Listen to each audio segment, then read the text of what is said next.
Hello dear students, a very warm welcome to Allen digital platform. तो नाम आपको नजर आ रहा होगा, पुण्य पाप।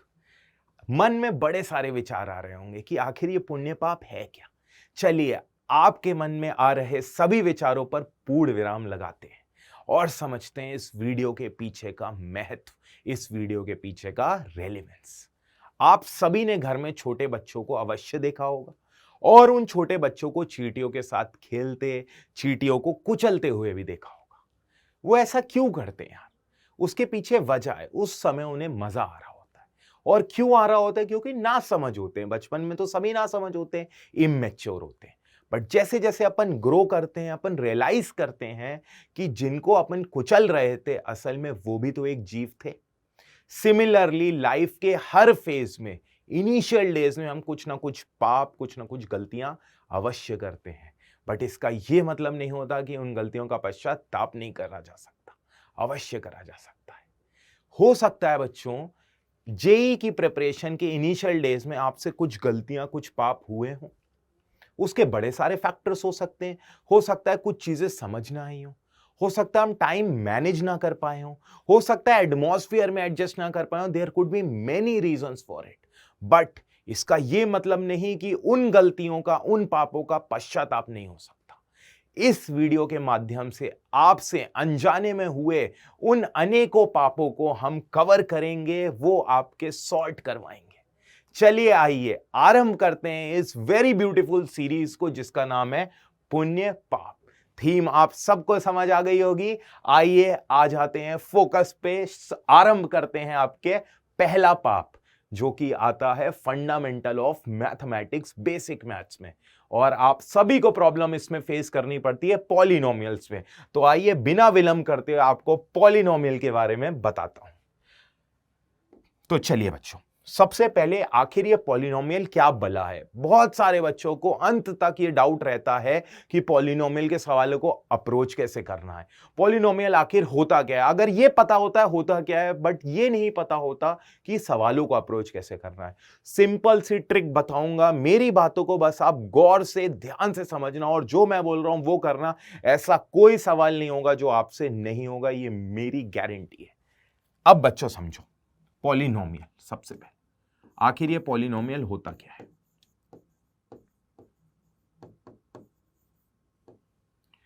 तो बच्चों, पॉलिनोमियल एक एक्सप्रेशन है ना। पॉलिनोमियल एक एक्सप्रेशन है, एक ऐसा एक्सप्रेशन जिसकी शक्ल कुछ इस प्रकार हो। an xn, an -1 x की पावर n-1, an-2 x की पावर n-2। करते करते पावर देखो घटती जा रही है, नहीं घटती जा रही। अंत में क्या आ जाएगा? a0 x की पावर 0। एक ऐसा एक्सप्रेशन जिसकी शक्ल कुछ इस प्रकार से होती है, इसको हम बोलते हैं पॉलिनोमियल एक्सप्रेशन। अब खास बात ध्यान रखना, पॉलिनोमियल बनेगा कब? सबसे पहले ये जो an-1, an-2 और a0 है, ये सभी बच्चों कॉन्स्टेंट्स है ना। ये सभी कॉन्स्टेंट्स है।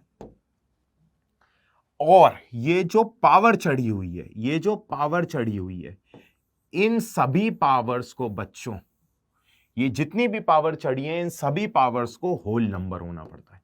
पहली और इंपॉर्टेंट कंडीशन क्या है? एक एक्सप्रेशन जो कुछ ऐसी शक्ल का हो जिसमें x की पावर्स इन्वॉल्व हो, x की पावर्स के साथ कुछ कुछ कोएफिशिएंट्स हो, ऐसे एक्सप्रेशन को हम बोलते हैं पॉलिनोमियल एक्सप्रेशन। बट खास पॉइंट क्या है कि जो x की पावर होनी चाहिए वो इंटीजर होनी चाहिए। इंटीजर कह रहा हूं, होल नंबर होनी चाहिए। x की पावर इंटीजर नहीं, होल नंबर होनी चाहिए। x की पावर होल नंबर। तो ये है बच्चों पहली और इंपॉर्टेंट कंडीशन। ठीक है, अगर ये दोनों, अगर x की पावर होल नंबर है, ये कंडीशन फुलफिल हो रही है और ये कांस्टेंट्स है, तो जो शक्ल बनेगी उसको हम क्या बोलेंगे? पॉलिनोमियल इन वेरिएबल x। क्योंकि x से अगर y होता तो पॉलिनोमियल इन y, z होता तो पॉलिनोमियल इन वेरिएबल z। सिंपल सा फंडा। अब समझना, इसको मैं एक नाम दे रहा हूं, पॉलिनोमियल ऑफ डिग्री n। आखिर ये डिग्री क्या बला है? डिग्री क्या होता है। आपने डिग्री n कैसे बोला, तो सबसे पहले आप डिग्री का मतलब समझ लो बच्चों। डिग्री का मतलब होता है किसी भी पॉलिनोमियल एक्सप्रेशन में x की हाईएस्ट पावर, वो बनती है डिग्री। क्या बोला मैंने, एक आपके पास पॉलिनोमियल एक्सप्रेशन है, उस पॉलिनोमियल एक्सप्रेशन में जो x यानी वेरिएबल की जो हाईएस्ट पावर है, वेरिएबल की हाईएस्ट पावर को हम डिग्री बोलते हैं। अब मैंने क्या बोला, मैंने बोला this is a polynomial of degree n। अब इसका क्या अर्थ है बच्चों, कि इस पॉलिनोमियल की डिग्री n है, मतलब इस पूरे एक्सप्रेशन में x की हाईएस्ट पावर क्या है, n। अब बच्चों बताना एक बात, अगर x की हाईएस्ट पावर n है, तो अगर मैं इसको पॉलिनोमियल ऑफ डिग्री n बोल रहा हूं, तो साथ साथ क्या बच्चों ये इंपॉर्टेंट नहीं हो जाता कि an नॉन जीरो होना चाहिए। सोचो जरा, क्योंकि बच्चों अगर an की वैल्यू शून्य हो गई, समझना जरा, अगर an शून्य हो गया तो ये टर्म गायब हो गई, है ना, zero into anything is zero. अब बताओ अगर ये टर्म गायब हो गई तो हाईएस्ट पावर वेरिएबल की n कहां रह गई। अब तो हाईएस्ट पावर n-1 बन गई या नहीं बन गई। बट मैंने क्या बोला है, पॉलिनोमियल ऑफ डिग्री n। अगर मैंने इसको घोषित कर दिया, अगर मैंने इसको क्लेम कर दिया है कि ये पॉलिनोमियल ऑफ डिग्री n है, इसका मतलब उस x की पावर n का जो कोफिशिएंट होगा वो an, यहां पर जो an है उसको नॉन जीरो होना पड़ेगा, क्योंकि अगर ये जीरो हुआ तो हाईएस्ट पावर n नहीं n-1 बन जाएगी। समझ आ रहा है, यानी मैं इसको पॉलिनोमियल ऑफ डिग्री n कब बोलूंगा, जब an की वैल्यू होगी नॉन जीरो। समझ आया, पॉलिनोमियल की बेसिक थीम समझ आई। एक ऐसा एक्सप्रेशन जिसमें वेरिएबल है और उन वेरिएबल का कुछ कुछ कोफिशिएंट्स है। खास बात, जो वेरिएबल की पावर है, वेरिएबल की पावर वो कैसी होनी चाहिए, होल नंबर होनी चाहिए, तो उसे हम कहते हैं पॉलिनोमियल एक्सप्रेशन। अब पॉलिनोमियल की डिग्री भी होती है। डिग्री क्या होती है, किसी भी पॉलिनोमियल एक्सप्रेशन में वेरिएबल की हाईएस्ट पावर वो बनती है उसकी पॉलिनोमियल की डिग्री। क्लियर है, कोई डाउट। चलो अब बच्चों देखना, आप सभी ने क्वाड्रेटिक पॉलिनोमियल पढ़ा है, क्यूबिक पॉलिनोमियल पढ़ा है। क्वाड्रेटिक मतलब एक ऐसा पॉलिनोमियल जिसकी डिग्री 2 हो। क्वाड्रेटिक पॉलिनोमियल में क्या पढ़ा था आपने, क्वाड्रेटिक पॉलिनोमियल। आप सभी को पता है क्वाड्रेटिक पॉलिनोमियल दिखता कैसा है, एक ऐसा पॉलिनोमियल जिसकी डिग्री 2 हो, उसकी शक्ल होती है ax² plus bx plus c। ये होती है या नहीं होती है क्वाड्रेटिक पॉलिनोमियल की इक्वेशन। आपको पता है क्वाड्रेटिक मतलब डिग्री 2, डिग्री 2, डिग्री का मतलब x की हाईएस्ट पावर। क्या है x की हाईएस्ट पावर, 2। और बच्चों यहां पर आप एक और चीज लिखते हो, a should not be equal to 0, क्योंकि अगर आप इसको क्वाड्रेटिक पॉलिनोमियल बोल रहे हो मतलब आपने क्लेम कर दिया है कि इसकी डिग्री 2 है, और अगर इसकी डिग्री 2 है तो हाईएस्ट पावर का जो वेरिएबल है उसका जो कोफिशिएंट है यानी a, उसको नॉन जीरो बोलो, होना पड़ेगा या नहीं होना पड़ेगा। क्लियर, ये हुआ क्वाड्रेटिक। सिमिलरली क्यूबिक पॉलिनोमियल, ये सारी टर्म्स आपको क्लियर है। अब समझना, एक टर्म होती है बेटा मोनिक पॉलिनोमियल। क्या होती है, मोनिक पॉलिनोमियल। अब मोनिक पॉलिनोमियल क्या बोला है बेटा, जरा समझ लेना, सिंपल सी कुछ कुछ फैक्चुअल बातें हैं। मोनिक पॉलिनोमियल एक ऐसा पॉलिनोमियल है ना, एक ऐसा पॉलिनोमियल जिसका लीडिंग कोफिशिएंट 1 हो। अब सर ये लीडिंग कोफिशिएंट क्या बला आ गई, आइए बच्चों मैं आपको लीडिंग कोफिशिएंट भी बताता हूं। Leading coefficient should be equal to 1। आओ पीछे आओ, an क्या है, x की हाईएस्ट पावर का कोफिशिएंट। तो किसी भी पॉलिनोमियल एक्सप्रेशन में x की हाईएस्ट पावर का जो कोफिशिएंट होता है उसको नामकरण दिया गया क्या भाई, लीडिंग कोफिशिएंट। वो लीड करेगा, वो लीडर है। क्यों, क्योंकि वो x की हाईएस्ट पावर के साथ एसोसिएटेड है। समझ आ रही है नहीं आ रही बात। तो यहां पर लीडिंग कोफिशिएंट क्या बना, an क्या बना, लीडिंग कोफिशिएंट। सिमिलरली बच्चों मोनिक पॉलिनोमियल पर अब आते हैं। मोनिक पॉलिनोमियल एक ऐसा पॉलिनोमियल होता है जिसका लीडिंग कोफिशिएंट क्या होता है बोलो, जिसका लीडिंग कोफिशिएंट 1 होता है। Leading coefficient is equal to 1, यानी an की वैल्यू 1। समझ आया, यानी आज के बाद अगर आपको किसी भी प्रॉब्लम सम में ऐसा मिलता है कि एक पॉलिनोमियल है जिसका लीडिंग कोफिशिएंट 1 है, या अगर ऐसा बोलते हैं कि fx एक मोनिक पॉलिनोमियल है, तो इससे आप क्या समझोगे कि उस पॉलिनोमियल का लीडिंग कोफिशिएंट 1 है।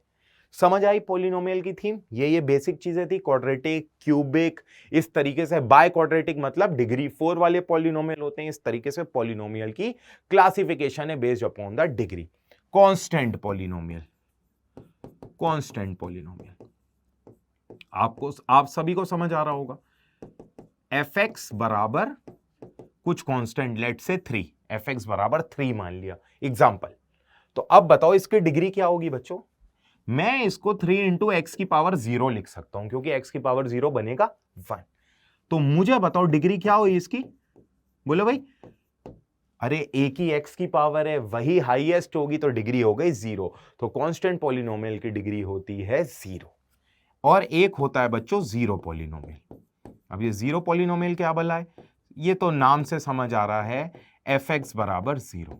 तो इसको fx बराबर कांस्टेंट के साथ क्यों नहीं ट्रीट करते हैं, मैं अभी आपको बता देता हूं।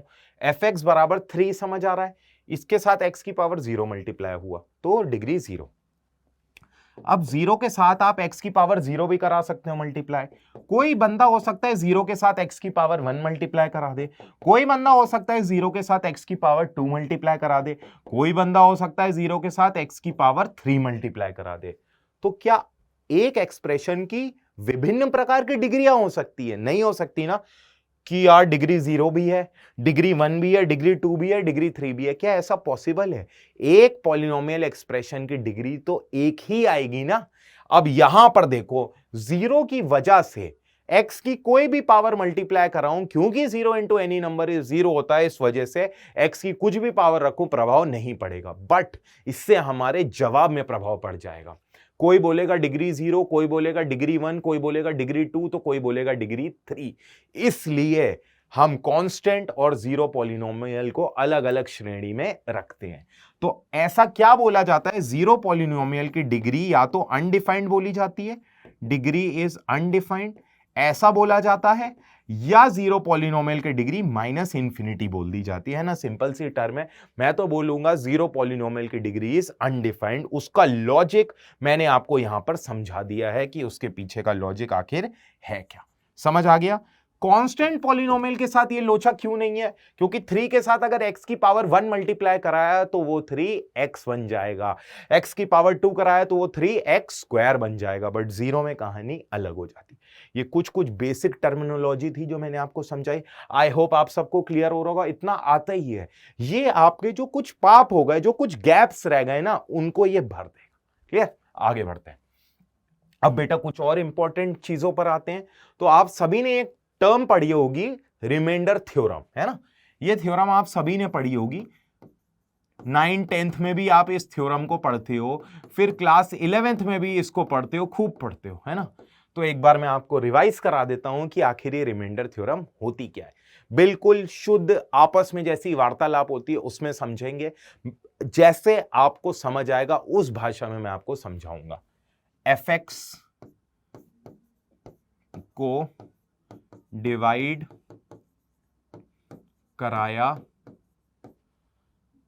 x माइनस अल्फा से, fx को डिवाइड कराया x माइनस अल्फा से, देन रिमाइंडर होगा f ऑफ अल्फा। ठीक है, अगर किसी पॉलिनोमियल fx को मैं डिवाइड करा रहा हूं x माइनस अल्फा से, तो रिमाइंडर क्या आता है, f ऑफ अल्फा। समझ आ रही है नहीं आ रही बात? ये है आपकी रिमाइंडर थ्योरम शुद्ध भाषा में। यानी किसी पॉलिनोमियल fx को अगर मैंने x माइनस 7 से डिवाइड कराया तो उसका रिमाइंडर क्या मिलेगा, f ऑफ 7। कोई डाउट है? ये थी आपकी रिमाइंडर थ्योरम। अब इस रिमाइंडर थ्योरम को डीपली समझते हैं कि इस पर बेस सवाल कैसे बनते हैं। ठीक, तो उससे पहले मैं आपको कुछ एक पुरानी चीज और रिवाइज कराना चाहता हूं। Dividend is equal to divisor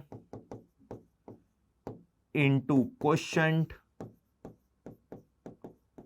plus remainder. आप सभी को ये याद होगा, बचपन में खूब यूटिलाइज करा इस चीज को बचपन में। Dividend is equal to divisor into quotient plus remainder. Clear?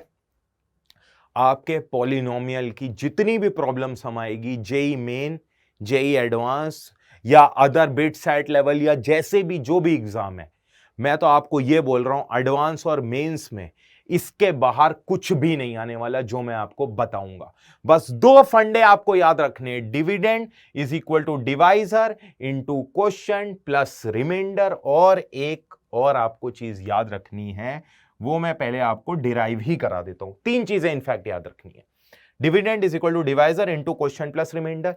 एक चीज आपने और पढ़ी होगी, degree of remainder, degree of remainder, remainder की degree is always less than degree of divisor, degree of divisor, ये याद रखना है ना। अगर रिमाइंडर की डिग्री 2 है तो डिवाइजर की डिग्री या तो 1 हो सकती है या तो 0 हो सकती है। अगर डिवाइजर की डिग्री 1 है तो रिमाइंडर की डिग्री 0 होगी।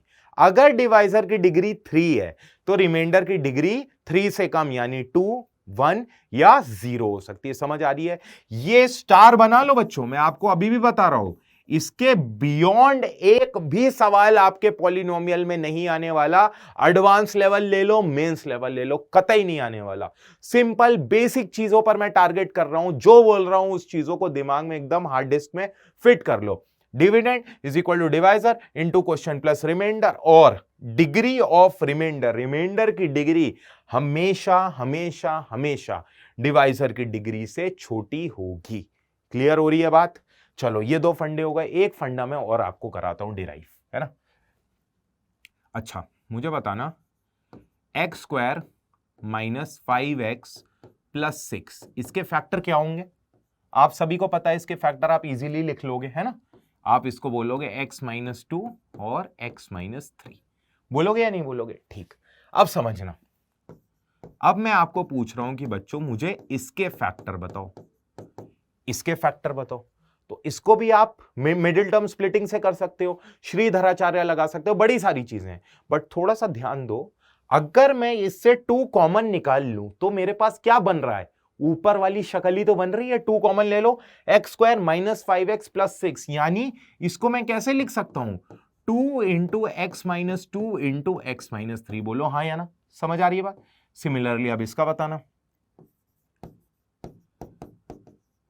प्लस 18। चमक गया होगा कि सर इसमें 3 कॉमन ले लो तो सबसे ऊपर वाला बन जाएगा, यानी इसको मैं लिख सकता हूं 3 into x minus 2 into x minus 3। बोलो लिख सकता हूं या नहीं लिख सकता हूं? अब एक पैटर्न ऑब्जर्व करो, एक पैटर्न ऑब्जर्व करो, एक पैटर्न बन रहा है, बन रहा है नहीं बन रहा? जनरलाइज करने जा रहा हूं। एक्स स्क्वायर में यहां 1 आया, यहां 2x स्क्वायर में 2 आया, 3x स्क्वायर में 3 आया। मैं कुछ लिख रहा हूं, जरा बस समझना, ऑब्जर्व करना। एनी एक्सप्रेशन, क्या बोला मैंने? एनी एक्सप्रेशन बराबर लीडिंग कोफिशिएंट, बराबर leading coefficient multiplied by all factors. क्या बच्चों ये आपको चमक रहा है जो मैंने लिखा है? एनी एक्सप्रेशन बराबर लीडिंग कोफिशिएंट। पहले के लिए लीडिंग कोफिशिएंट 1, लीडिंग कोफिशिएंट याद है? एक्स की हाईएस्ट पावर का कोफिशिएंट, पहले के लिए 1, दूसरे के लिए 2, तीसरे के लिए 3। तो बेटा पैटर्न नहीं बन रहा। एनी एक्सप्रेशन बराबर leading coefficient 1 2 3, leading coefficient multiplied by उसके सारे factor x minus 2 x minus 3, x minus 2 x minus 3, हाँ या ना? ये आ गया आपका तीसरा। बस इन 3 के अलावा आपका चौथा कोई कंसेप्ट नहीं है जो आपको तंग करे। ये 3 कंसेप्ट आते हैं तो चौथा कोई जरूरत नहीं। इन 3 के बेसिस पर आप पूरी की पूरी गणित में जितने भी पॉलिनोमियल के सवाल हैं, एडवांस या मेंस लेवल, सबको एकदम तहस नहस कर दोगे। ठीक, कौन कौन से मैंने बोले? पहला, dividend is equal to divisor into quotient plus remainder. दूसरा क्या बोला? हमेशा रिमाइंडर की डिग्री डिवाइजर की डिग्री से छोटी होगी। तीसरा, एनी एक्सप्रेशन बराबर leading coefficient multiplied by all factor. आओ अब इन्हीं कंसेप्ट को आपको मैं सवाल में लगा करके साबित करता हूं। आइए, पहला सवाल, find the remainder when px is divided by x square minus 1। ठीक, अब सर आपने रिमाइंडर थ्योरम पढ़ाई थी, किसी भी पॉलिनोमियल fx को अगर मैं x माइनस अल्फा से डिवाइड कराता हूं तो रिमाइंडर मिलता है f अल्फा। तो सर x स्क्वायर माइनस 1 का मतलब हो गया x minus 1 into x plus 1, यही तो मतलब हुआ sir, x minus 1 into x plus 1, बिल्कुल। तो सर रिमाइंडर क्या हो जाएगा, px को px इज डिवाइडेड बाय क्या लिखा है, px is divided by x minus 1 into x plus 1, x square minus 1 को ऐसे लिख सकता हूं, है ना। तो सर रिमाइंडर एक बार हो जाएगा p1 और एक बार रिमाइंडर हो जाएगा p ऑफ माइनस 1। यही आना चाहिए सर, यही तो रिमाइंडर थ्योरम क्लेम करती है कि रिमाइंडर आएगा p1 और p माइनस 1, क्योंकि डिवाइड करा रहा हूं इससे। तो सर p1 की वैल्यू आ जाती है 5 6 7 4 आ जाती है, और p माइनस 1 की वैल्यू आ जाएगी 4 1 2, और ये माइनस 1 क्या आ जाएगा, minus 1 plus 3 plus 2 minus 3 plus 1। यानी सर यहां से आ रहा है हमारा 3 3 गया 1 1 गया 2, यानी सर रिमाइंडर 4 आ जाएगा और रिमाइंडर 2 आ जाएगा, है ना। बोलो गलती का समझ आ रहा है, एहसास हो रहा है कि क्या बेवकूफी करी है। एक सवाल का क्या एक से ज्यादा रिमाइंडर हो सकता है, मुझे बताना। अगर मैं किसी डिविडेंड को एक से डिवाइड करा रहा हूं तो क्या रिमाइंडर एक से ज्यादा आ जाएगा, मतलब विभिन्न विभिन्न प्रकार के रिमाइंडर आएंगे जबकि डिवाइजर बदल ही नहीं रहा है। ऐसा थोड़ी हो सकता है, इसका मतलब जो अपन कर रहे हैं वो गलत है, एब्सर्ड है। क्लियर हो रही है बात, समझ आ रही है बात। तो जिसके मन में अगर ये थॉट आ रहा हो तो ये एकदम गलत है। क्यों, क्योंकि एक सवाल का मतलब एक पॉलिनोमियल को डिवाइड कराऊंगा तो रिमाइंडर एक ही मिले। चलो तो अब समझते हैं इस सवाल को करेंगे कैसे। तो आइए मैं आपको सबसे पहले साबित करके बताता हूं कि जो जो फंडे पढ़ाए थे सिर्फ और सिर्फ वही यूज होने वाले। px दे रखा है, आपको मैंने सिखाया था कि degree of remainder is less than degree of divisor. सिखाया था या नहीं सिखाया था बच्चों? डिवाइजर की डिग्री क्या है एक बार जरा बता देना। सर डिवाइजर की डिग्री है 2, x की हाईएस्ट पावर है 2, ठीक है। यानी मैं बोल सकता हूं degree of remainder is less than 2, ठीक। यानी रिमाइंडर की डिग्री 1 हो सकती है या 0 हो सकती है। मानते हो या नहीं मानते हो? ठीक है। अब दूसरी चीज क्या पढ़ाई थी? Dividend is equal to divisor into quotient plus remainder. देखना जरा, डिविडेंड हो गया px, डिवाइजर हो गया x स्क्वायर माइनस 1, क्वोशिएंट हो गया qx, रिमाइंडर हो गया qx। जब मैं डिवाइड कराऊंगा तो क्वोशिएंट x की टर्म में ही तो आएगा, तो उसको नाम मैंने qx दे दिया है ना, क्योंकि आएगा x की टर्म में। और रिमाइंडर r, अभी r का ही कहानी समझ नहीं आ रही है, r निकालना है। अब यहां मैं कुछ r को मानूंगा, है ना। अब जरा समझना बच्चों, है ना। मैं कह रहा हूं आपसे कि रिमाइंडर की डिग्री हमेशा डिवाइजर की डिग्री से कम होती है। डिवाइजर की डिग्री है 2, यानी रिमाइंडर की डिग्री या तो 1 होगी या तो 0। तो मैं क्या कर रहा हूं बच्चों, यहां पर रिमाइंडर को मैंने बोला कि मैं रिमाइंडर को ये मान लेता हूं ax प्लस बी, है ना। सर ये क्यों माना, अभी बताता हूं। क्योंकि सर अगर आपने ये माना तो यहां तो x की हाईएस्ट पावर 1 आ गई, यानी रिमाइंडर की डिग्री 1 हो गई। बट रिमाइंडर की डिग्री 0 भी तो हो सकती है, क्योंकि 2 से कम तो 0 भी होता है। बिल्कुल सही समझना, मैंने आपको बोला कि रिमाइंडर की डिग्री डिवाइजर की डिग्री से कम होगी। यहां मैंने क्या आपको बोला है, a नॉन जीरो है। क्या एक भी बार मैंने आपको बोला? नहीं बोला ना। तो बच्चों अगर a की वैल्यू सॉल्व करने पर 0 आ जाती है तो रिमाइंडर की डिग्री बोलो क्या आ जाएगी, 0। और अगर a की वैल्यू नॉन जीरो आती है सवाल को सॉल्व करने पर तो रिमाइंडर की डिग्री क्या आ जाएगी, 1। बताओ ये जो मेरी मान्यता है ax प्लस बी, इसमें दोनों कंसेप्ट, दोनों चीजें कवर हो रही हैं या नहीं हो रही? यानी डिग्री 1 वाला भी पॉइंट पूरा हो रहा है, डिग्री 0 वाला भी पॉइंट पूरा हो रहा है। अगर a की वैल्यू 0 आ गई तो डिग्री 0, और अगर a की वैल्यू 1 आ गई तो डिग्री 1। यानी ये जो मैंने माना है ये मान्यता मेरी सत्य है। क्लियर? चलो अब यहां पर ये वैल्यू पुट कर देते हैं, ठीक है। आर एक्स ले सकते हैं क्योंकि हो सकता है एक्स की टर्म्स में आए रिमाइंडर, या हो सकता है कांस्टेंट आए, समझना। अब अगर बच्चों मुझे रिमाइंडर निकालना है तो मुझे ए और बी की वैल्यू चाहिए, अननोन है। और अगर मुझे ए और बी की वैल्यू चाहिए, इसका मतलब मुझे दो इक्वेशन चाहिए क्योंकि यहां दो अननोन है। अब ये दो इक्वेशन कैसे आएंगी समझना जरा। मेरे पास है पी एक्स, अगर मुझे रिमाइंडर चाहिए, काम करता हूं आर एक्स को मैं यहां ए एक्स प्लस बी लिख ही देता हूं, है ना। पी एक्स बराबर x square minus one times Q x plus a x plus b. अब समझना, अगर मुझे रिमाइंडर चाहिए, ए और बी में इक्वेशन चाहिए, तो बेटा मुझे ये वाले पार्ट को एलिमिनेट करना पड़ेगा या नहीं करना पड़ेगा, क्योंकि क्वेश्चन का तो हमें हवा ही नहीं है। लॉन्ग डिवीजन मेथड थोड़ी करेंगे, वो बकवास है, वो बचपन की चीजें लॉन्ग डिवीजन मेथड करें। अपन यहां पर समझते हैं क्या करेंगे। पी एक्स ये दे रखा है तो ये वाले पोर्शन को अपन को डिलीट करना पड़ेगा। अब ये पोर्शन हटेगा कैसे जरा समझते हैं। तो अगर मैं x को 1 पुट कर देता हूं तो LHS में क्या आ जाएगा, P ऑफ 1। क्या आ जाएगा बच्चों, P ऑफ 1। और RHS में क्या आ जाएगा सर, ये वाली टर्म बन जाएगी 0, क्योंकि 1 पुट करूंगा तो 0 into Q1 is 0 plus A plus B, x की वैल्यू 1 पुट कर दी। क्लियर हो रहा है। अब क्या P1 की वैल्यू निकाली जा सकती है, कैसे निकालेंगे। ऑब्वियसली सर मुझे Px तो दे रखा है, तो Px में जहां जहां x है वहां वहां 1 पुट कर देता हूं।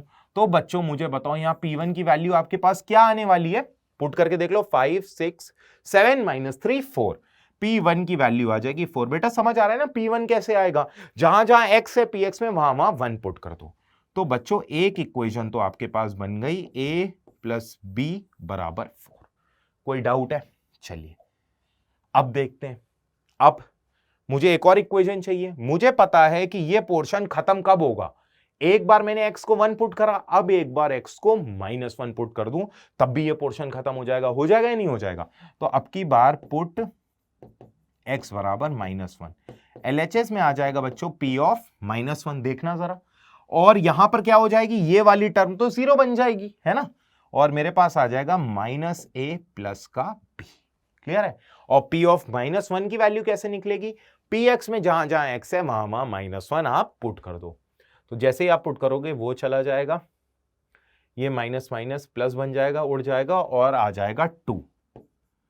तो -a प्लस b की वैल्यू आ गई बच्चों यहां से 2।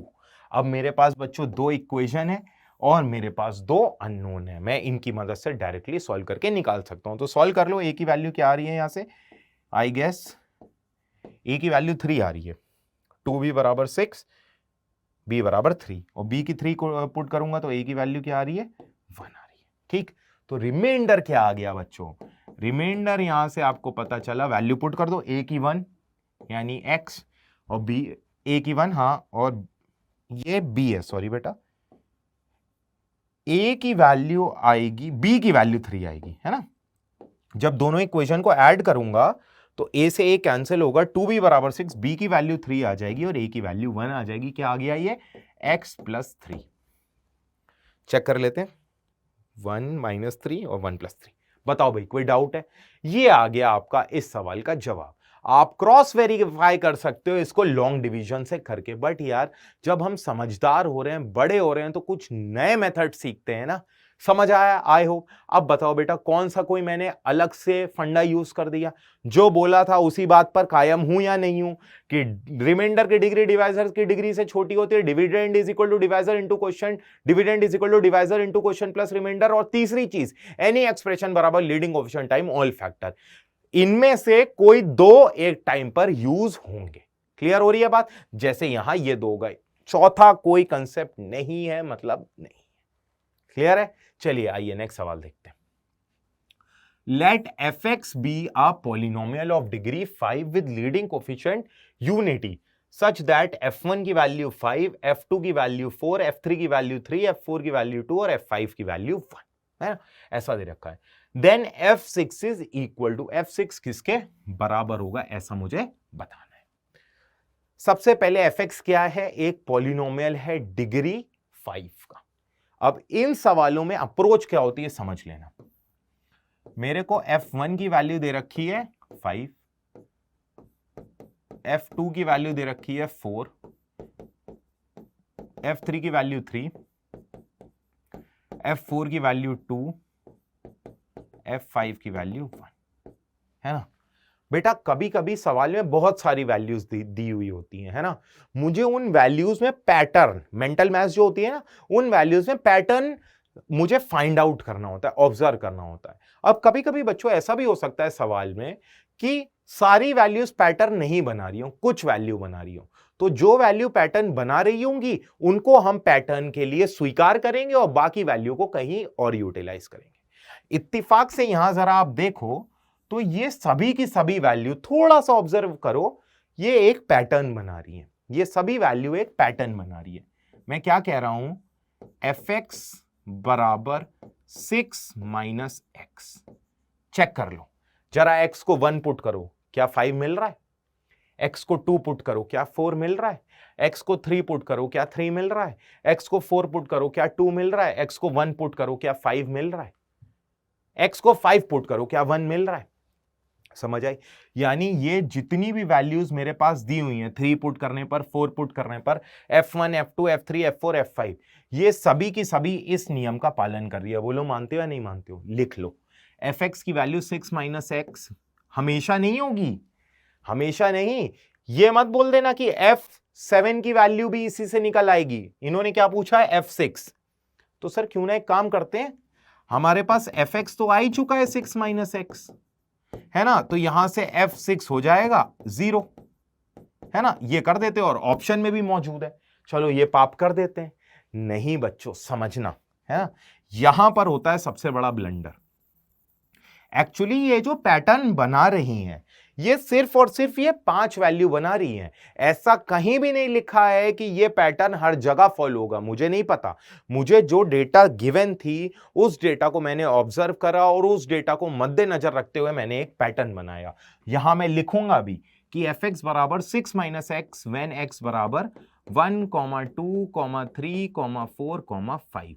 यानी जब जब x की वैल्यू 1, 2, 3, 4 और 5 में से कुछ होगी तब यह पैटर्न फॉलो होगा, अदरवाइज नहीं होगा। समझना मैंने क्या बोला, fx बराबर 6 माइनस एक्स वेन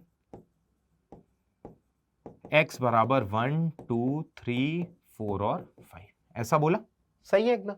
देख लो ना, 1 पुट करो तब भी मिल रहा है, 2 करो, 3 करो, 4 करो, 5 करो। क्या बच्चों इसको मैं इस साइड शिफ्ट कर सकता हूं? सोच करके बताओ। सर बिल्कुल कर सकते हो, LHS को RHS में, RHS को LHS में, इसमें तो कोई प्रॉब्लम नहीं है। चलो कर देते हैं, fx माइनस 6 प्लस एक्स बराबर 0। मैंने क्या करा बच्चों, बस राइट हैंड साइड को लेफ्ट हैंड साइड पटकाए, दैट्स इट।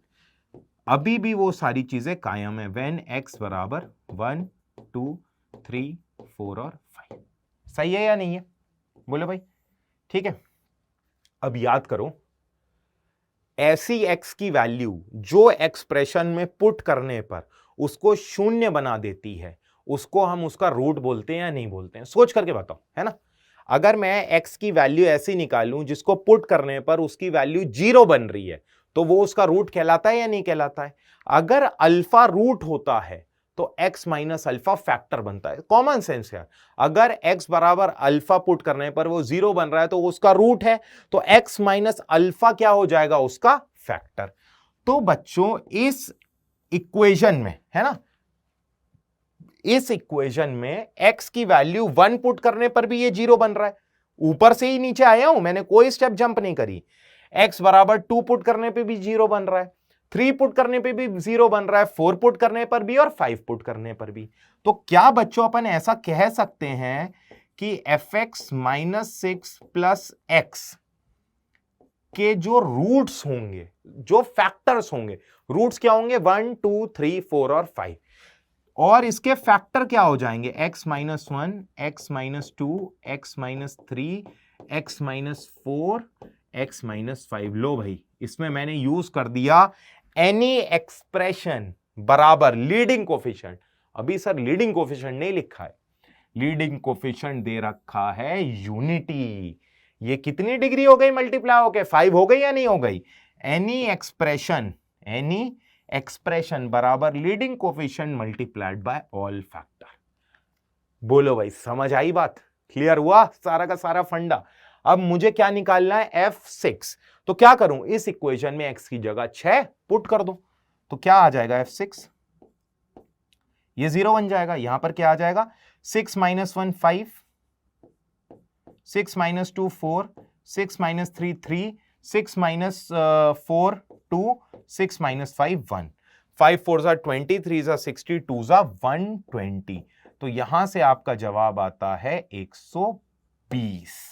तो ऑप्शन ए आपका करेक्ट आंसर हो गया f6 की वैल्यू का। मैंने आपको 2 सवाल कराए, उन दोनों सवाल में मैंने आपको यह बता दिया कि पॉलिनोमियल के सवाल किस पर बेस्ड होते हैं। सिर्फ और सिर्फ 3 fact: dividend is equal to divisor into quotient plus remainder, any expression बराबर leading coefficient multiplied by all factor, divisor की डिग्री हमेशा बड़ी होती है रिमाइंडर की डिग्री से, या फिर रिमाइंडर की डिग्री हमेशा डिवाइजर की डिग्री से छोटी होती है। सिर्फ और सिर्फ ये 3 सिंपल से फंडे।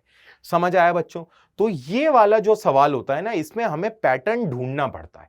अब यहां सारी वैल्यू पैटर्न बना रही थी, कभी कभी हो सकता है मान लो 6 वैल्यू दी है और सिर्फ 3 वैल्यू पैटर्न बना रही है, तो हम उन 3 वैल्यू के बेसिस पर पैटर्न को जज कर लेंगे। तो ये जॉनर ऑफ सवाल आते हैं आपके पॉलिनोमियल में।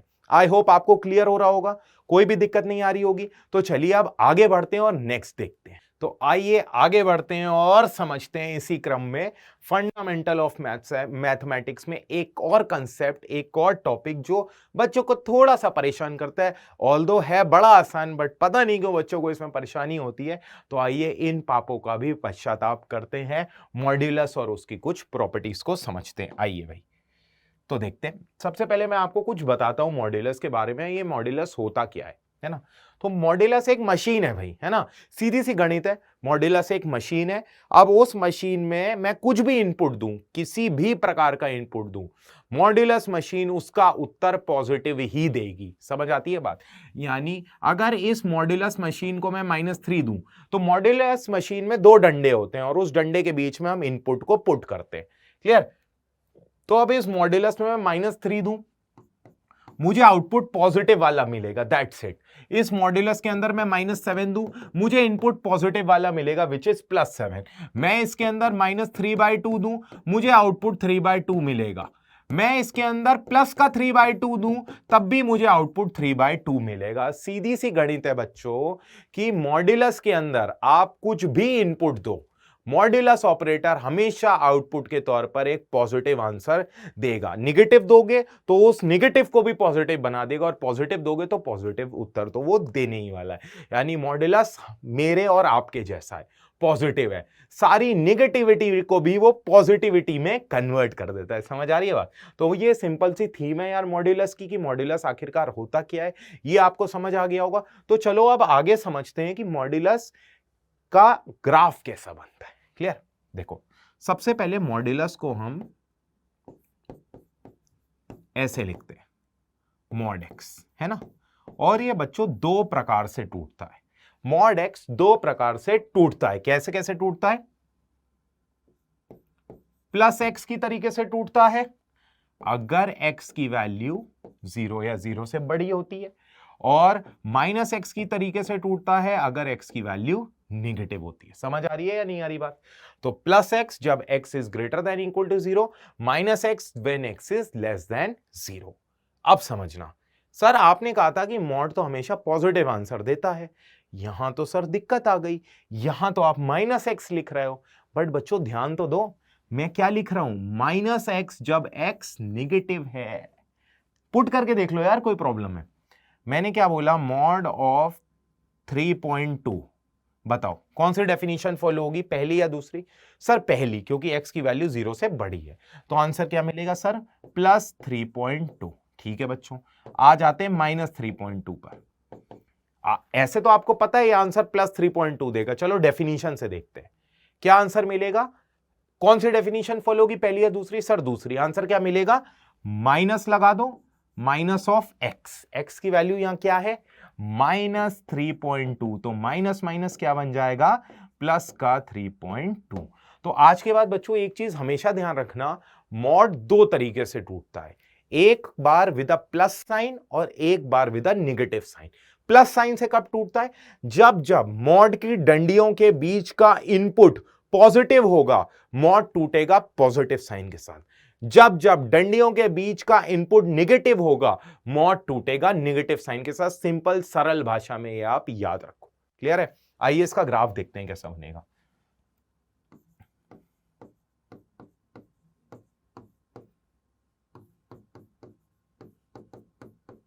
है ना? तो सबसे पहले ये कितने तरीके से टूटता है? दो तरीके से टूटता है सर। प्लस एक्स अगर x greater than equal to 0, minus x अगर x लेस देन 0। किसी के मन में डाउट आ रहा हो इक्वालिटी ऊपर क्यों लगाई, नीचे क्यों नहीं लगा दी? नीचे लगा दो। प्लस 0 और माइनस 0 सेम होते हैं, है ना? 0 में प्लस लगाओ या माइनस, कोई अंतर नहीं आता है। ठीक है, समझ आ रही है बात? अब इसका ग्राफ बनाते हैं, तो आइए समझिएगा। प्लस एक्स, जब जब x पॉजिटिव होगा, यानी पॉजिटिव एक्स एक्सिस के इलाके में कौन सी लाइन बनेगी? y बराबर x। अब y बराबर x लाइन प्लॉट करनी आती है आपको? ग्राफ पे कैसे करते थे बचपन में? x की वैल्यू निकाली, y की, x की, y की, x की, y की, 3 पॉइंट आ गए, तीनों को जोड़ा, लाइन बन गई, है ना? तो ये कुछ ऐसे बनती है y बराबर x लाइन। y बराबर x लाइन बनती तो ऐसे है, पूरी बनती तो ऐसे है, बट मुझे बनानी कितने इलाके में है? जिस इलाके में x की वैल्यू 0 या 0 से बड़ी है, यानी ये वाला इलाका हो जाएगा इरेज, ये वाला इलाका हो जाएगा इरेज। मैंने उसको भी कर दिया, जस्ट अ सेकेंड। उतना इलाका हो जाएगा इरेज, ये वाला इलाका बच्चों करना पड़ेगा इरेज। कोई डाउट? कर दिया मैंने। अब दूसरी लाइन बनानी है, माइनस एक्स। ये लो भाई, माइनस एक्स लाइन भी बना देता हूं, बट माइनस एक्स लाइन तो ये होती है, बट कितने इलाके में बनानी है? उतने इलाके में जितने इलाके में x क्या है? नेगेटिव, यानी नेगेटिव एक्स एक्सिस, यानी ये वाला इलाका इरेज होगा क्योंकि ये पॉजिटिव एक्स की साइड है। लो कर दिया। तो बच्चों ये ग्राफ वी शेप्ड ग्राफ किसका होता है? मॉड एक्स का। आज के बाद ग्राफ का कर्वेचर याद रखना, मॉड एक्स का ग्राफ ऐसा बनता है। कोई डाउट है? मैंने आपको बता दिया इसका ग्राफ आया कैसे। मैं बस अब आपको कर्वेचर याद रखने इसलिए बोल रहा हूं क्योंकि वहां टाइम थोड़ी होगा कि अपन प्रॉपर तरीके से बनाए। समझ आ गया? दिल को खुशी मिल गई, तसल्ली मिल गई। अब इसको अपन ग्राफ का कर्वेचर याद रखें। ठीक है, तो ये थी मॉड्यूलस की कहानी। मॉड टूटता कैसे है, मॉड हमेशा आंसर क्या देता है, क्या क्या सीखा हमने। मॉड दो प्रकार से टूटता है। जब जब मॉड के अंदर का इनपुट पॉजिटिव होगा, मॉड टूटेगा पॉजिटिव साइन के साथ। जब जब मॉड के अंदर का इनपुट नेगेटिव होगा, मॉड टूटेगा नेगेटिव साइन के साथ। क्लियर? चलिए अब कुछ प्रॉपर्टीज बता देता हूं।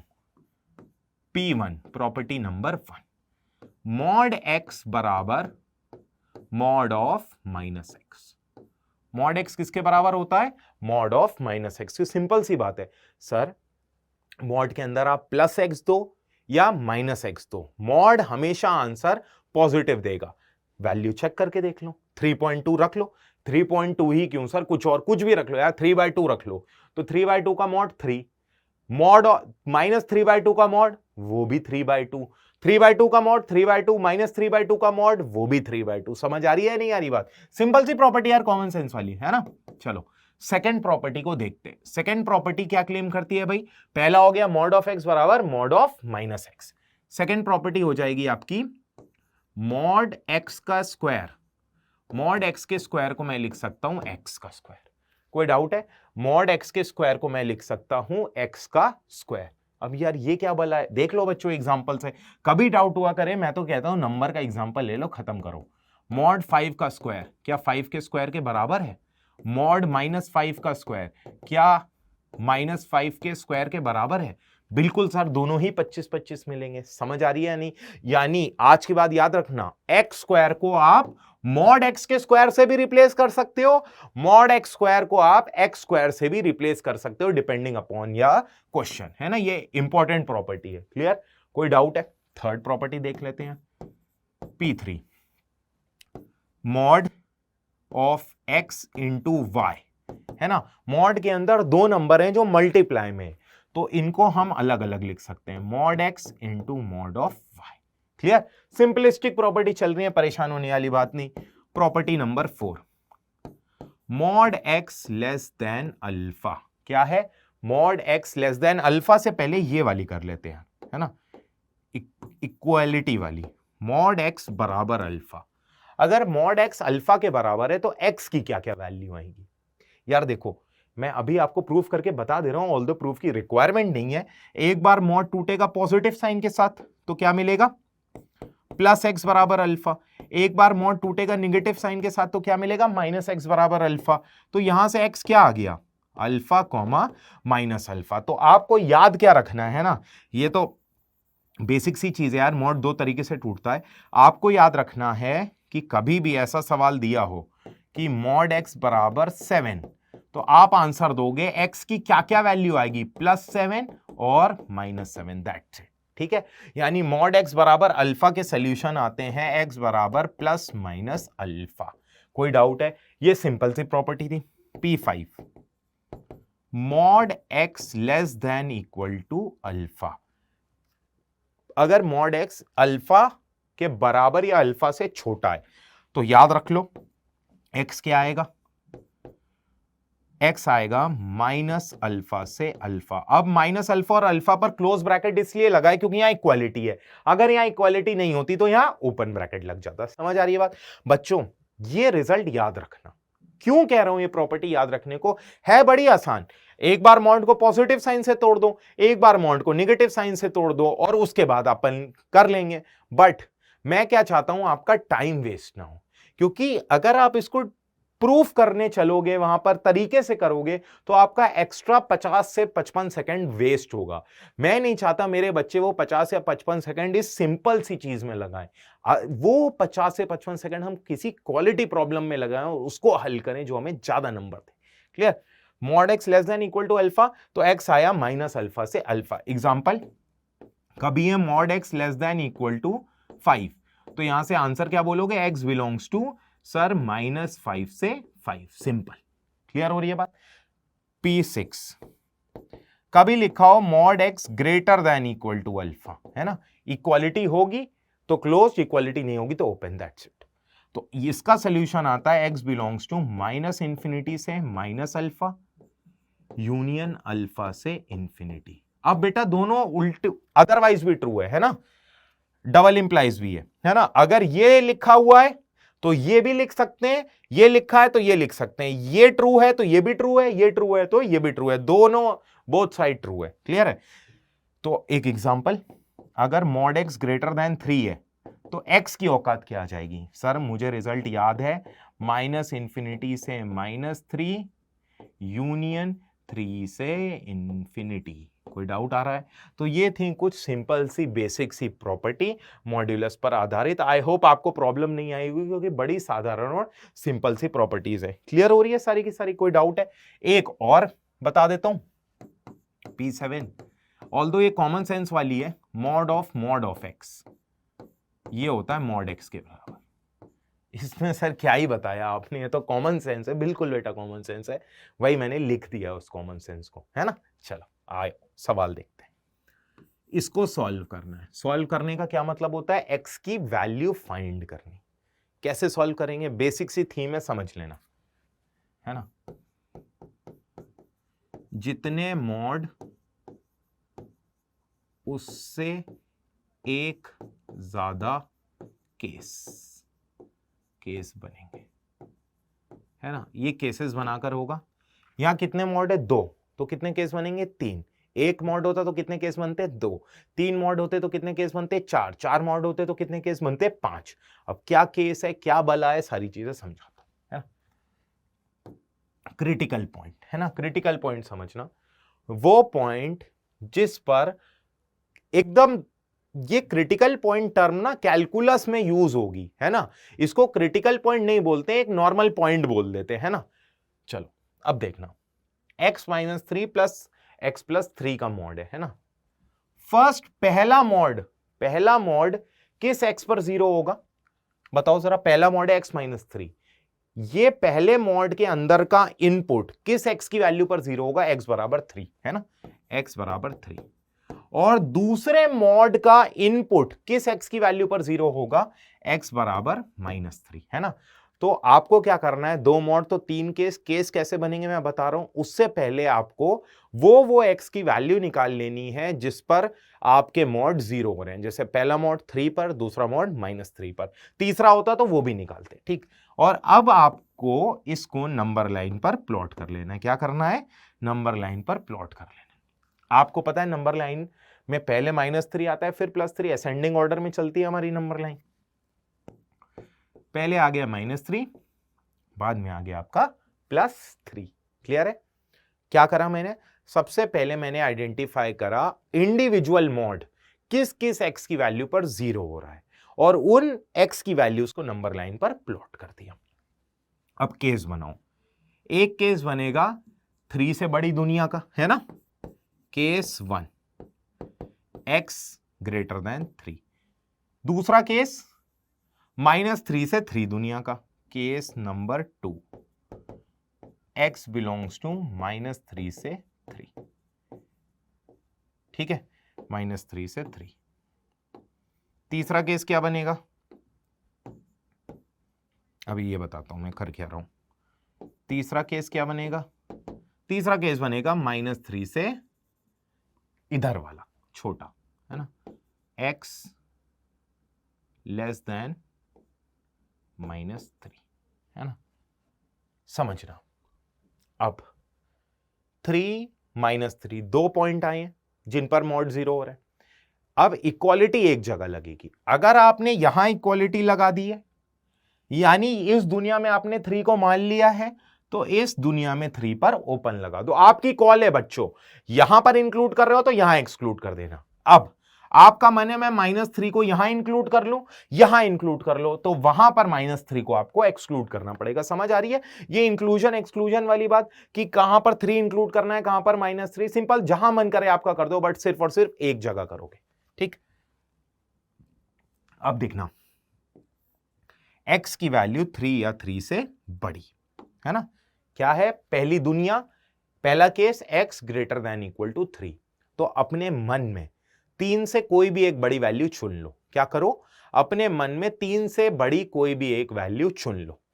लेट से तुमने चुन ली 3 क्यों, 4 चुन ली यार, क्या दिक्कत है ना। अपने मन में एक 3 से बड़ी कोई भी एक वैल्यू चुन लो, ठीक। जैसे 4 चुन ली, है ना। तो बताओ 4 जब मैं पहले मॉड के अंदर पुट करूंगा, जब मैं x की वैल्यू 3 से बड़ी दैट इज 4 उसको पहले मॉड के अंदर पुट करूंगा, तो पहले मॉड के अंदर का इनपुट पॉजिटिव बनेगा या नेगेटिव? Sir positive.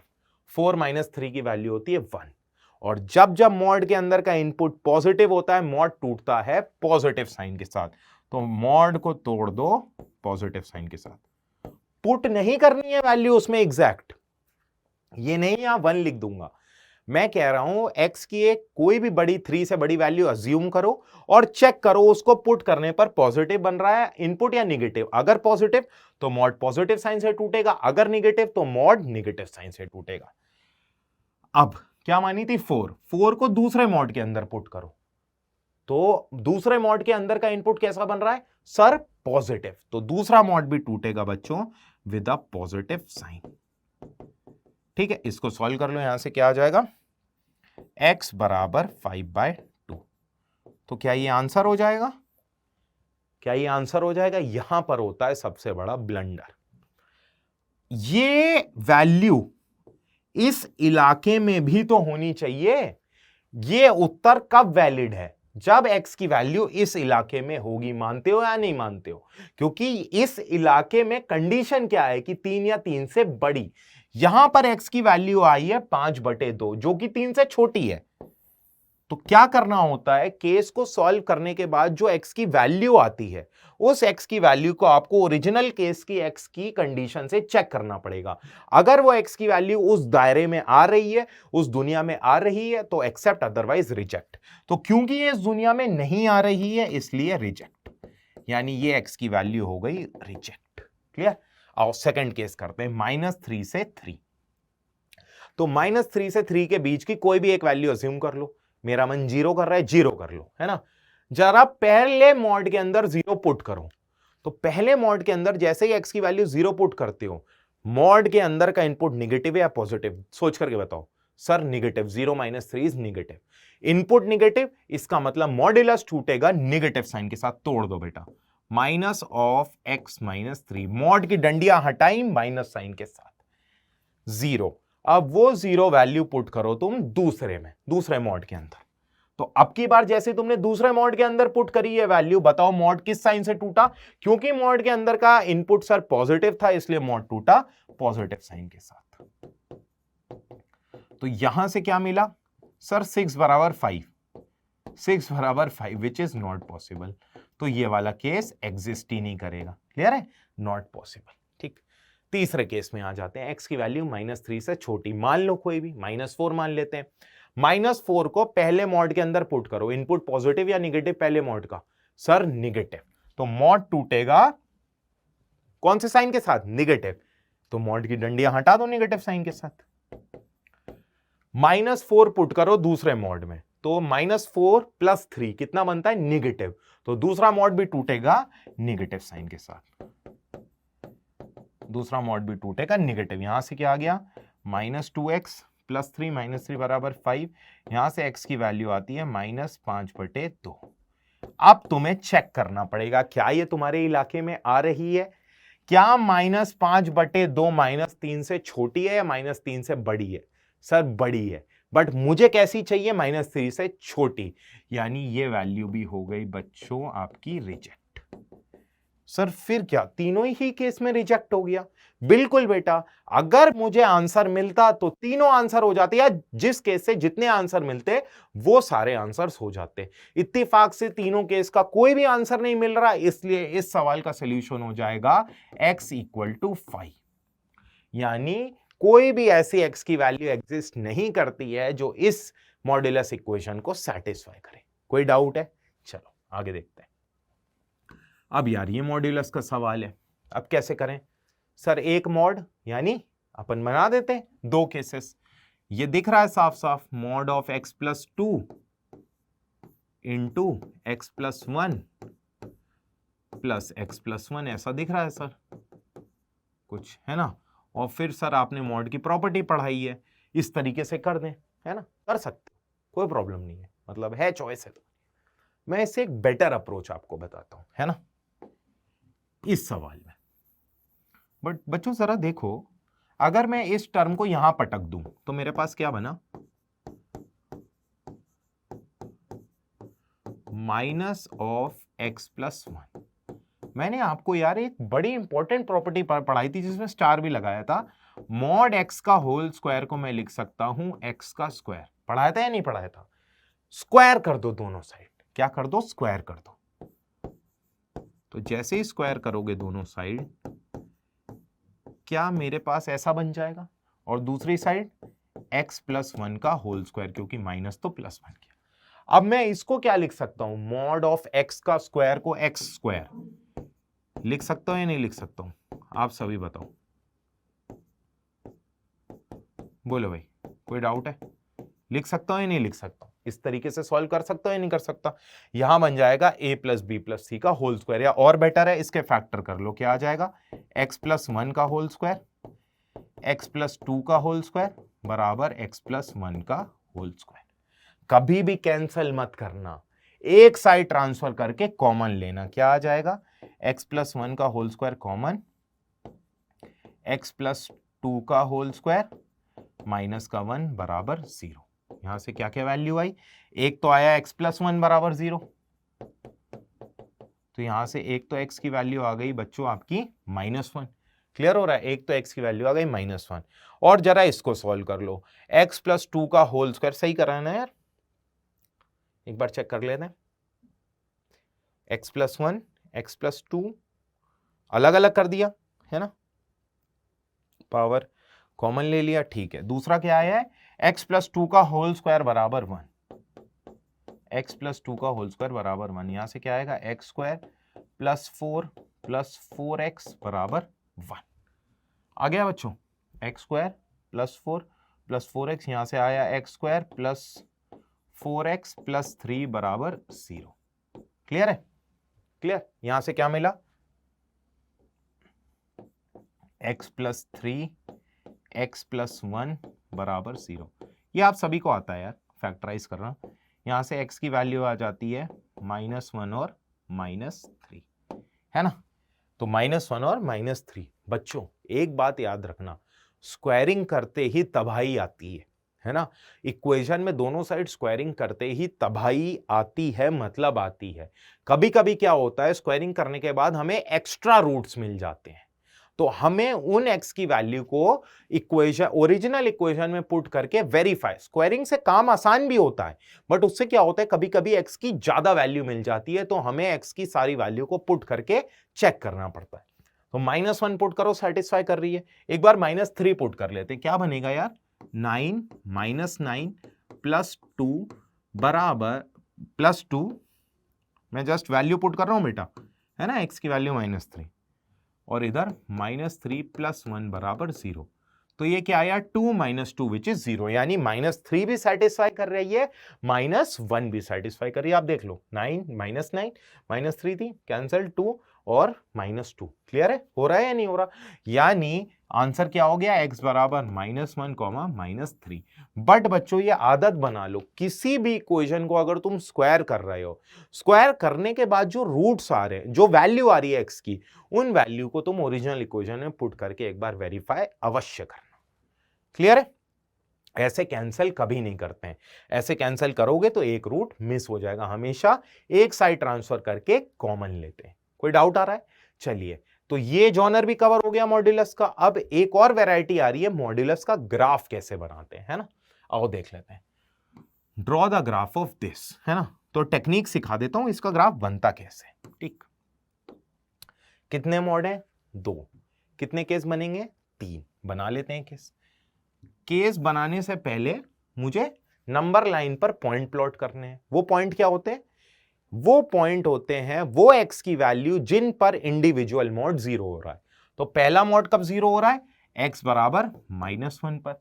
दूसरा मॉड कब 0 हो रहा है, x बराबर 2 पर। तो नंबर लाइन पर प्लॉट कर लिए। अब केस बना लो बच्चे, केस 1। केस 1 क्या बनेगा बेटा, पहला इलाका ले लेते हैं 2 या 2 से बड़ा, है ना, x greater than equal to 2। अब इक्वालिटी जहां तुम्हारा मन करे, एक जगह लगेगी, वो तुम्हारी चॉइस है कहां लगानी। केस 2, -1 से 2 इलाका, है ना, -1 से 2 इलाका। केस 3, केस 3 पे क्या है भाई, -1 से छोटा इलाका। तो जहां मन करे वहां इंक्लूड कर लो, एक जगह करोगे, मैंने कर दिया। ठीक, तो जब जब x 2 से बड़ा है, तो 2 से बड़ी अपने मन में कोई भी एक वैल्यू अज्यूम कर लो, लेट से 3 कर ली, 3। चलो पहले मॉड के अंदर 3 पुट करो, तो बताओ इनपुट पॉजिटिव या नेगेटिव। जैसे मॉड के अंदर x की वैल्यू 3 पुट कर रहे हो, तो मॉड के अंदर पॉजिटिव क्रिएट हो रहा है या नेगेटिव, सर पॉजिटिव। अगर पॉजिटिव तो मॉड की डंडियां टूटेंगी पॉजिटिव साइन के साथ, तोड़ दी मैंने पॉजिटिव साइन के साथ। फिर बेटा ये नहीं कि अलग अलग वैल्यू पुट करोगे, 3 वैल्यू चूज करिए, तो पहले मॉड में भी 3 होगी, दूसरे में भी 3, और जितने मॉड है सब में दूसरे मॉड में 3 पुट करते हैं। चलिए बताइए पॉजिटिव बन रहा है नेगेटिव, सर पॉजिटिव। तो दूसरा मॉड भी टूटा पॉजिटिव साइन के साथ। तो यहां से आपको मिल गया y बराबर 2x - 1। क्या मिल गया बच्चों, y बराबर 2x - 1। कोई डाउट, चलिए सेकेंड केस पर आते हैं। -1 से 2, 0 चूज कर लो, है ना। अब ये आप समझ गए हो, पहला मॉड टूटेगा नेगेटिव पॉजिटिव साइन के साथ, दूसरा मॉड टूटेगा नेगेटिव साइन के साथ। ठीक है, तो यहां से y क्या आ गया, y आ गया यहां से 3। क्लियर है, यहां से y आ गया 3। चलो तीसरा केस बच्चे देख लेते हैं। -1 से छोटी कोई भी वैल्यू अज्यूम कर ले, -2 कर ली, है ना। तो पहला मॉड भी नेगेटिव साइन के साथ, सर दूसरा मॉड भी नेगेटिव साइन के साथ, बिल्कुल सर। यहां पर क्या आ जाएगा, -2x - 1 + 2 विच इज +1। ये बन गया। अब बच्चों बनाना है इसका ग्राफ, मेन टास्क है इसका ग्राफ बनाना। समझना जरा, यहां पर ही बना रहा हूं, है ना, थोड़ा सा फोकस होकर के समझ लेना। ठीक, तो अब मुझे 3 लाइन प्लॉट करनी है, एक ये लाइन, एक ये लाइन, एक ये लाइन। बट ये लाइन पूरी पूरी नहीं प्लॉट करनी है, अपने अपने इलाके में। इस लाइन की हुकूमत है 2 या 2 से बड़े इलाके में, है ना। तो अपन इसको प्लॉट करेंगे 2 या 2 से बड़े रीजन में। अब बच्चों लाइन प्लॉट करना आप सभी को आता है, कैसे करते हैं, क्लियर।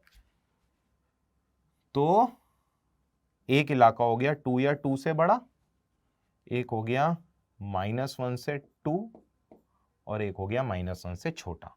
चलो 2 या 2 से बड़े इलाके में लाइन कौन सी बननी है, 2x - 1। क्या बननी है, 2x - 1। आप पूरी लाइन बनाना, कोई दिक्कत नहीं है, और कितनी लाइन रखना, जितनी 2 से बड़ी और बाकी इरेज कर देना। तो अगर आप ऐसा करोगे तो कुछ ये ऐसा बनेगा, ठीक है, आगे तक बनती चली जाएगी, है ना। ये लाइन बन गई, ठीक। -1 से 2 के बीच में 3 है, -1 से 2 के बीच में 3 है, ये बना दी बेटा मैंने 3, है ना, ये बना दी 3। y बराबर 3 मतलब line parallel to x axis. देखो 2 पर ये भी 3 दे रहा है, 2 पर ये भी 3 दे रहा है, ऑल्दो यहां इंक्लूडेड नहीं है, बट 2 पर ये भी 3 दे रहा है, क्लियर है। उसके बाद -1 पर भी ये 3 दे रहा है और -1 पर ये भी 3 दे रहा है, पुट करके देखो तो 2 + 1 = 3। अब कौन सी लाइन बनानी है, -1 से छोटी। क्या लाइन की इक्वेशन है, y बराबर -2x + 1। ये प्लॉट करना आपको आता है, ये मैंने लाइन बना दी। ये मेरा ग्राफ बन गया किसका, मॉड्यूलस का। किसका, इसका, है ना। तो ग्राफ इस तरीके से बनाते हैं। मुद्दे की बात, जितने मॉड उससे एक ज्यादा केस। मॉड को 2 प्रकार से तोड़ते हैं, जब जब मॉड के अंदर का इनपुट पॉजिटिव, मॉड टूट की डंडियां टूटेंगी पॉजिटिव साइन के साथ। जब जब मॉड के अंदर का इनपुट नेगेटिव, मॉड की डंडियां टूटेंगी नेगेटिव साइन के साथ। आई होप आपको मजा आ रहा होगा और एकदम क्लियर हो रहा होगा। क्लियर है ना।